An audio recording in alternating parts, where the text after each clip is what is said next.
It's Friday, it's 4 o'clock, and thank God I'm back. Isn't that true, reporters? Boo. I'm sorry that you had 2 weeks of interference. Actually, though, the first week they did a brilliant job. The second week, however, the high standards of editorial integrity that I've built, that this team normally follows, fell. Cascaded into tatters as they allowed Jeffu Curran on air.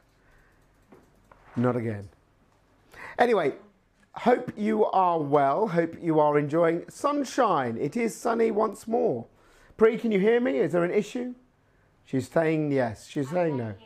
You can't hear me, or you can. She's complimenting your shirt. I know. Pri's just actually. Really bright. I don't care about my shirt. Editorial standards. Right, if you're on the podcast, I'm wearing a pink shirt. There you go. We have had a really, really busy week, haven't we, guys? Yes. Oh, yes. So I would like to say, first of all, we had Energy Live Future. We'll talk about that in a moment. What a good effort from the team. This is where I give you a round of applause. Well done, team. Very good. Even Johnny. Especially Johnny. And then Fredo ran around. He was going to wear his Gestapo suit, but we stopped him. But he did a very good job in organising it. Well done, Freddie. There you go. He only thanks himself. And we had some really interesting speakers. We had lots and lots of great kit. And we had, of course, you, the energy end users. Thank you so much for coming. 200 of you turned up, which was great. Made a brilliant event. And it was sunny. Now, one of the things that came up during our day, and plenty of content you'll see on the website over the next few days, but one of them was obviously the opening session where we had the managing director of British Gas, Gab Barbaro, and we were talking about something we followed up from the first Energy Live Future last year, which is the attitudes and the issues facing large energy firms. And once more, we found that there was a big problem in the fact that, you know, energy reduction is a major issue and they're trying to push it. But for businesses, when it comes to listening to the energy managers, that may not be happening as well because they're thinking about sales. They're thinking about what the business needs to do. And what the conversation was yesterday was that actually you can do the two. You don't have to put energy reduction as something that's a separate issue to growing the business. You could see that investing in energy reduction is not some sort of cost to the business, but actually a revenue generator. And afterwards, after Gab's speech, I caught up with him and we had a chat about the findings. Have a listen.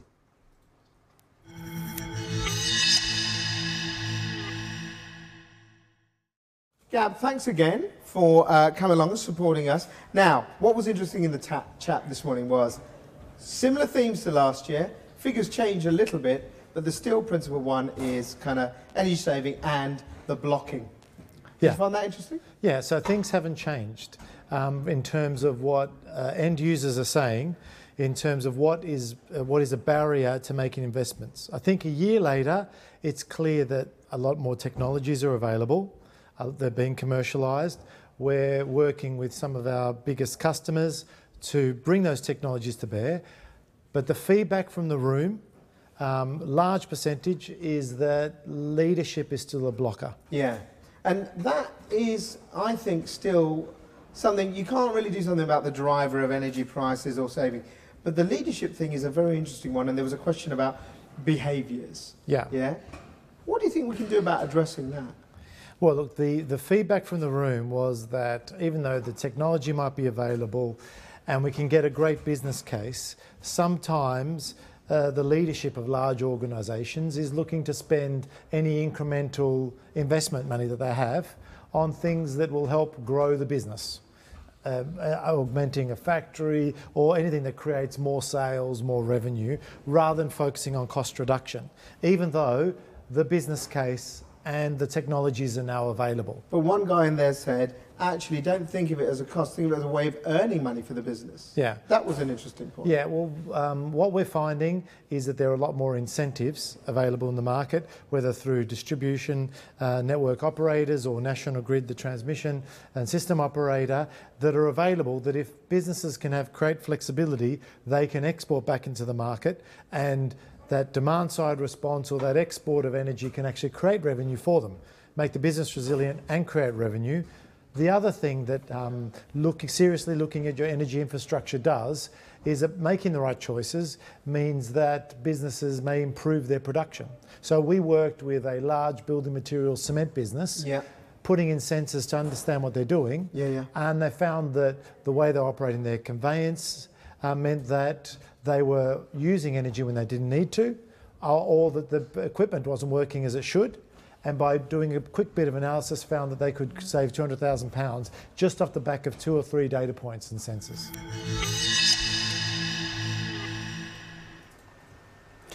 So you look at that example that he gave there, but also other things that came up in the day.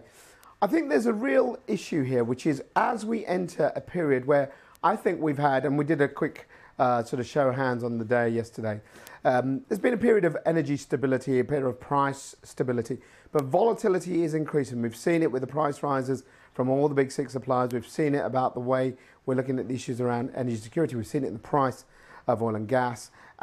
So if you look at where we are now, the role of the energy manager, which may for some people have become less important over the last sort of 3-4 years, will increase, will become more important, particularly as we enter the Brexit phase.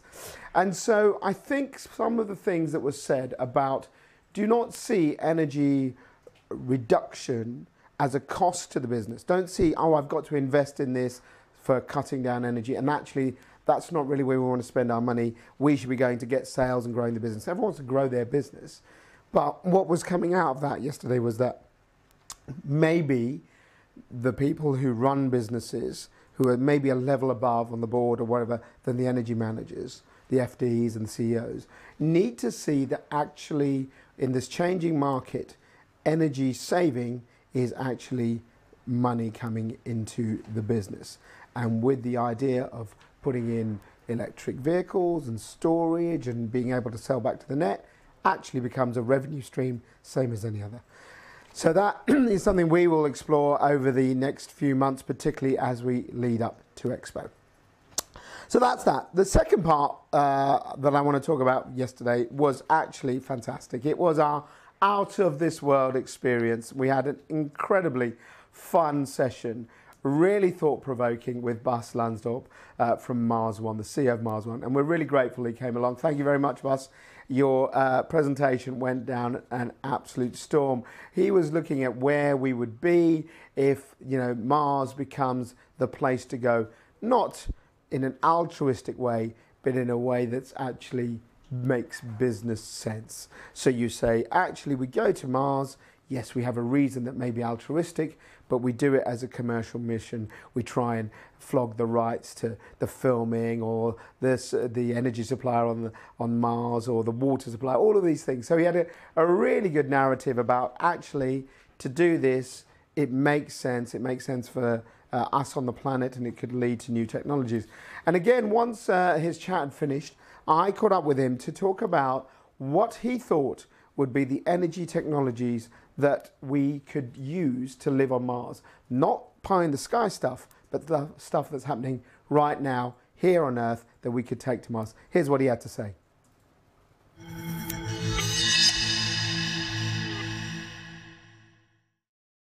In terms of the energy we will need in Mars, what do you think will be the overriding technology, and do we have it already today? So we have assumed a mission built on solar power because it is the least complex technology that you can use.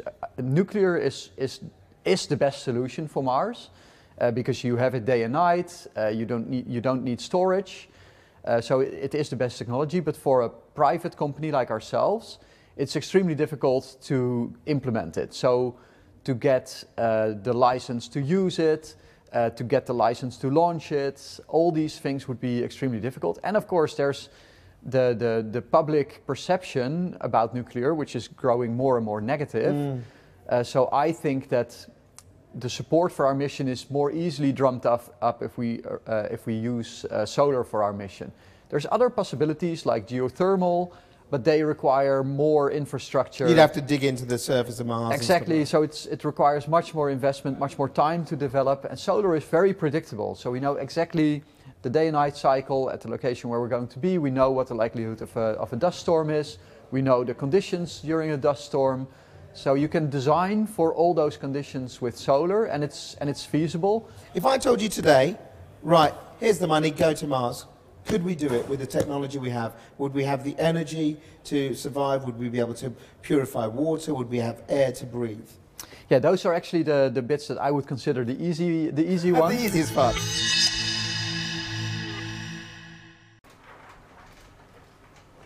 So, really interesting, renewable power. I mean, he talked about nuclear there, but I think that whole point about solar technology, and what wasn't covered in that was his ideas that actually, if you look at what going to Mars means, if you're old enough to remember any of the stuff from the space race in the late 60s, early 70s, a lot of things that we take for granted now, post-it notes, they came out of the space race. So, you know, everyone knows about Teflon, but Post-it notes were something that they invented. They could stick up messages when they were inside the Apollo capsule. So, interesting stuff there. And I think this, whether Mars 1 happens, and I hope it does, I think it's a great idea. And he's definitely got some funding, and he's got interest. He's got, 100 people who've already said they want to go. So he's should whittle down thousands to 100, and then that 100 becomes 24. But one thing, all of this with the stuff that Buzz is doing with Mars One, the stuff that's going on with Jeff Bezos and Amazon, and obviously the Tesla stuff with Elon Musk about going into space with his sort of rockets, I think it's going to lead to a lot of innovation in the energy technology field. It will lead to innovation in things like solar films, batteries, you know, the way that we can try and process things quicker and lighter, new materials. Graphene is coming onto the scene. So all of that, I think, is going to be triggered by this interest in Mars. Whether this Mars mission happens by 2032, we don't know, but I definitely think within the next 10, 15 years, some of those technologies will come into play.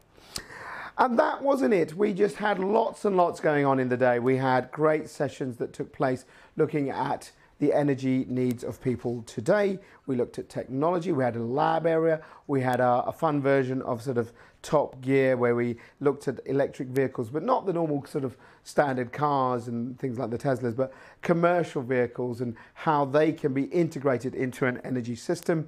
And we also had the finalists for the Wright Commission announced. So a very, very packed day, lots of things going on. And this was the reaction to our second elf.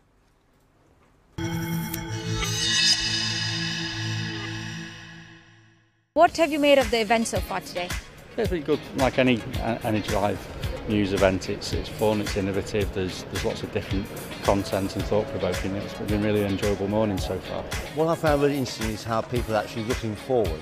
Often energy, we've just looked at where we are now, but there's been a big change which I've really enjoyed, understanding people's views of what's coming in the future and how they're working on making it happen now. That was interesting so far. A lot of looking into the future, inspirational talks, and some good suppliers to talk to. Very interesting, a bit thought-provoking. It's keeping up with developments and other thought leaders in the industry to make sure that you're reflecting best practice into your company strategy. And great to see all the different ideas on the table. I'm looking forward to how it all progresses because clearly we've got a massive challenge ahead of us as an industry. I've quite enjoyed talking to the various different presenters and sponsors around in the area around there. Yeah. There's some interesting technologies, and I think there's some opportunities for us as an authority to achieve energy savings.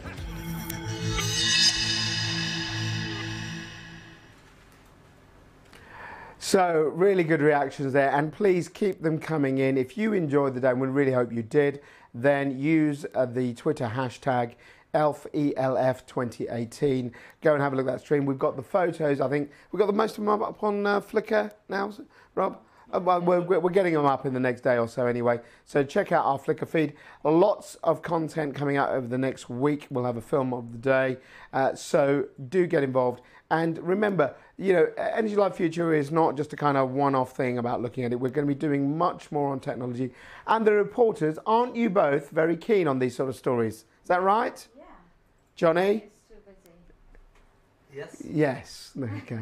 You're very keen on technology stories, aren't you? Oh, I'm incredible. Yeah, exactly. Anyway, so if you're doing things, if you're working on stuff, we saw some great ideas. We'd like to come and film them. Get in touch with the reporters. Pri will be talking about it in a moment. But first, it is the Banter Box.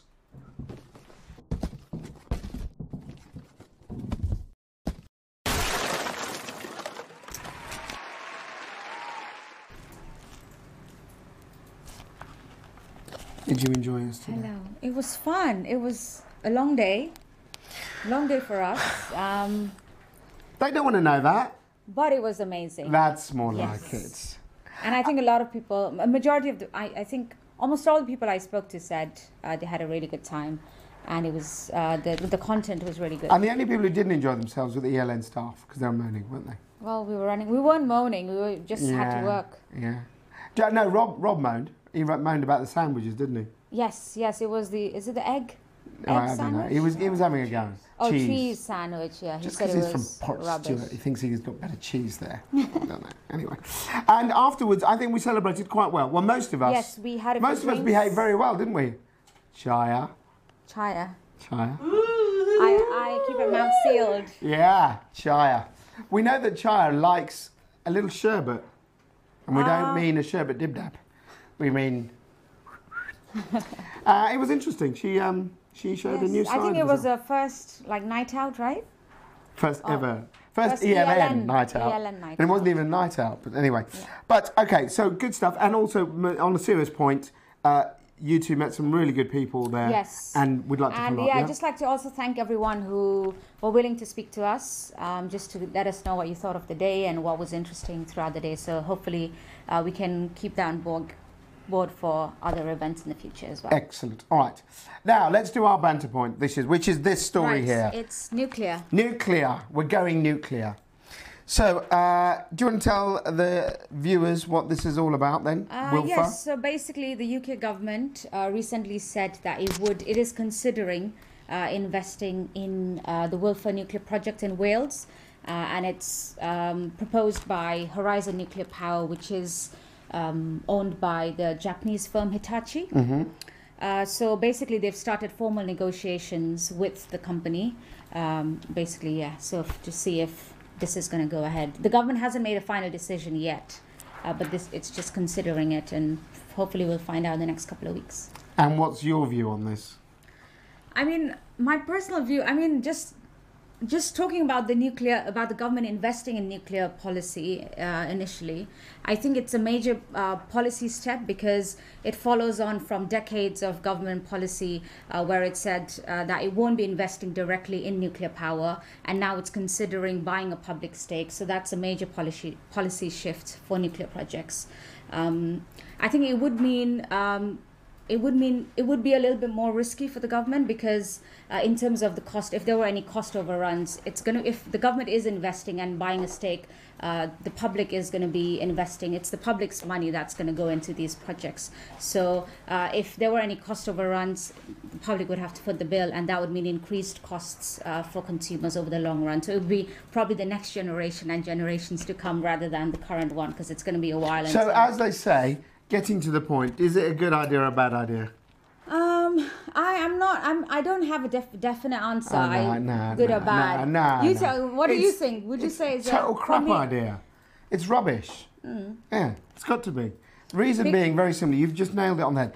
If this government, and the whole point is that it said it doesn't favour one technology over another, okay? It's said for years, and it was a Tory coalition, remember, so you could say, oh, the coalition was different, but it was always, previous ministers, Chris Hoon, even Ed Davey, all of them were saying, no, we will never invest. There is no such thing as, you know, subsidy, state subsidy for nuclear. And the reason they're doing this, they're panicking because of what happened with Hinkley. Yeah. So I think if you're going to do nuclear and you've decided to do it, you either from the beginning should have said it's completely state funded, but not this mess. Yes. Also, I think one of the things the government has stressed is that it will generate electricity at a lower cost than Hinkley. I mean, which is yet to be seen. We don't know about that.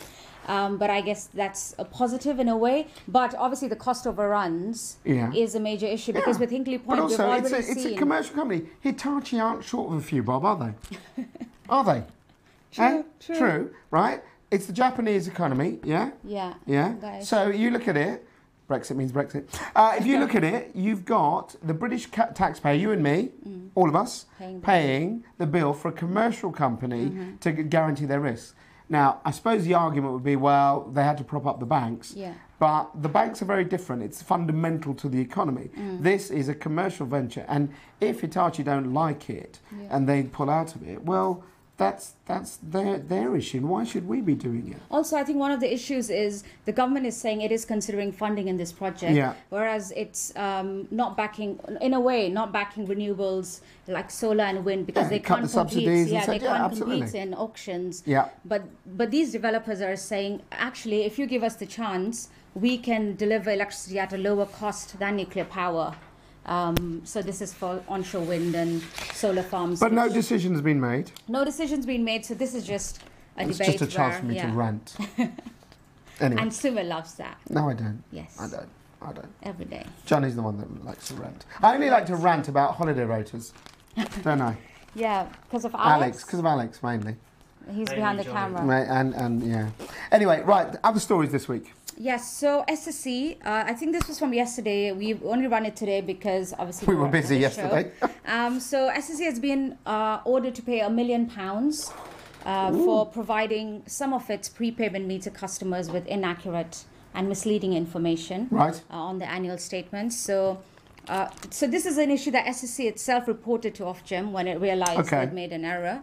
So you've got to commend them for that, at least. Yes. So this was between June 2014 and September 2015 that Ofgem found, following an investigation, that the information on alternative cheaper tariffs for prepayment customers were incorrect. But Ofgem said that although SSE was the one who notified Ofgem of this, they said that they could have acted sooner, but said that it wouldn't... This didn't really affect a lot of people because they didn't use that particular information to switch suppliers. Well, I have to say this one, excuse me, when we've done many stories about suppliers, big and small being fine. This one I thought was interesting because, you know, the people on prepayment meters are generally the poorest people in society. The vulnerable, yes. Exactly. So, you know, all of this lecturing about we want to make sure that these people are looked after with things like eco, and we're trying to do it, and then there you go. Yeah. So... but SSE said that it deeply regrets this problem, and the £1 million is being paid to Ofgem's Redress Fund, which is basically administered by the Energy Saving Trust, and it looks after vulnerable people and for well, at least that's a good thing for that. Next one, again a trend. You got something going on today. So the government has said that car makers who use defeat devices to cheat emissions tests could be fined up to £50,000 per vehicle. Oh, that's quite good. 50,000 per vehicle. Per vehicle. Wow. So this is regardless of whether it's a British manufacturer or not. So this is even if it's a German company who rolls out cars in the UK. I wonder why you would say German company. Cheats emissions tests. Yes. Okay. And this follows on from a consultation that the government did, and apparently they said that there was overwhelming support for this new regulation. Would agree. And it follows on from obviously the Volkswagen, been going on forever since 2015, where it was found to be cheating these tests, and I think it paid around £1.1 million to customers in the UK. 1.1 million. Yeah, to the UK. Yes. Oh, it was billion. No, billion. There's more in the US. With the global, okay. Well, so far, anyway, okay, I don't know if it's going to increase. She's always good with the facts and figures. Yeah.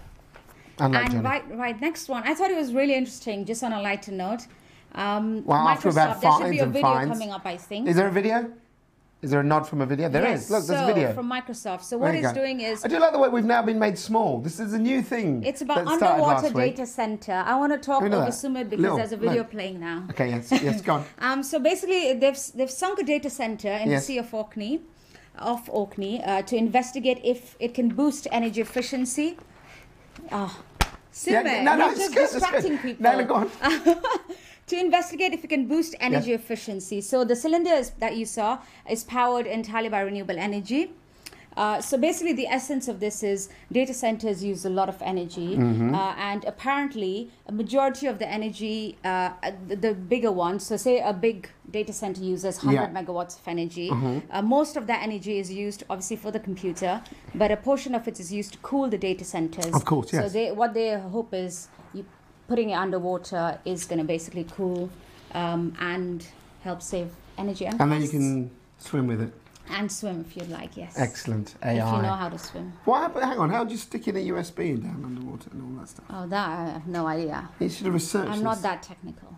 I do like this I thing. like my Hang on. facts. Can you just do the little wee mini thing? This is very good. Where did you learn this? Oh, look at that. Oh, look, it's like little people. Mini us. This started last week, didn't it? Was it your idea? Wasn't it? Yeah. I knew it. He's always Rob fiddling. knows how the Robert's technical fiddling. stuff. Anyway, that's all good. And stories? And stories, obviously, Sumit mentioned earlier as well. If you've got Yes. any stories or you'd like us to come and film, do send it over to stories@energylivenews.com. All the best stories you'll And cover. I'll cover, and all the rubbish ones, I'll John- hand it over to John. Hand it over to Johnny. He'll be happy to just He's pick happy. up whatever he can, won't Yeah. you, Jonas? Yes. Although Johnny has been injured this week, poor love. Yeah, I'm not sure Yeah, how you he don't want to see managed it. to do that. I mean, it's a bit pretty bad, X-rated so- what's happened to him. It's one of his appendages. It's a lower appendage. It's the wrong colour, isn't it now? I'm not saying anything. It's gone purple and swollen. Yes. Exactly. It's disgusting, really. Anyway, thank you, Pri. But thank you, and hope you have a good weekend. No, she's so polite. Always. Right, okay. So in all seriousness, really do hope you enjoyed Energy Live Future. Do let us know about things that you may have that the reporters can cover. Let's talk about the other events coming up this year. And you can make me small or make me big. I don't mind. Go on, do something funny. I'd like it. Okay, so obviously we have had Energy Live Future. We have got next Telca coming up on the 28th of June. On the 31st of October, we have Energy Live Expo. And if you came to Energy Live Future, you've been automatically registered for Expo. We'd love to see many more of you there. We have a good day planned for you there, particularly looking at policy in relation to how we will cope with energy independence in the way British energy independence post-Brexit. So do not miss that. And then at the end of the year, we have ELPA. So ELPA came out last year, Energy Live Personality Awards. You can get your tickets right now. So maybe there on the lovely Silver Sturgeon. We'll have a cracking night to end the year. Best party going along. So lots more going on. Right, that is about it. Do we have any shout-outs, Fredo? Kevin Corcoran. Bit light on the vegan options yesterday, Sumit. Bit light on the vegan options. One thing we weren't light on, Kev, was razors and, beard trimming. Though there is a lot of beard action going on right now in the energy sector. But some thought yours was pretty much the worst, Kev. So I don't know what to say about that. I wouldn't have said that. I thought it was quite nice. I like a little pointy bit at the end. I particularly like the weird different colours you've got. If you're old enough to remember Swap Shop, it reminded me of that. So, but no, sorry, didn't have enough vegan. Well, we did have water, Kev. That was quite a good vegan option. Anyone else? No? No one offending us? Unbelievable. That's it. What a shocker. I says glad the non-sartorial elegance is now back. Glad the non-sartorial elegance is now back. I'll have you know, whoever said that, last event, yesterday, I think I was quite tame. Wasn't I? I even got David Porter, lovely man who used to run the Energy UK, or AEP as it was. He sent me a message on LinkedIn and said, I can't believe it, you've gone mainstream. Don't worry, David. Telca, I'll be back. Something more shocking. Okay, so before we go, and finally, I claim no jurisdiction over this. This is Rob finding it. He said, I found it. I know. this morning. So watch this. This is great. So this is Larry Page, who's the co-founder of Google. He's invested in this thing called the Kitty Hawk Flyer. And it's not his first flight, but it was one of its major test flights took place this week. And it's a kind of a person transport thingy with is it 8 propellers? I think it's something like that. It flies around. Rob loves it. I think it looks absolute pants. But anyway, the idea is you fly around for 20 minutes, drop you off, and then you just ponce about and do some stuff. It's named Kitty Hawk because, here's a quick history lesson. We've got Harry has just joined us. Harry should know Kitty Hawk. You should know what Kitty Hawk is. Anyone out there? Wright brothers? Oh, come on. It was the strip that they took off, the first powered flight. So there you go. It all looks great, and I'm sure we'll all be flying around in those in about 2,000 years. Have a fantastic weekend. We all will, because the team deserve a big round of applause for amazing work at Energy Live Future. We shall see you next week. Have a good one.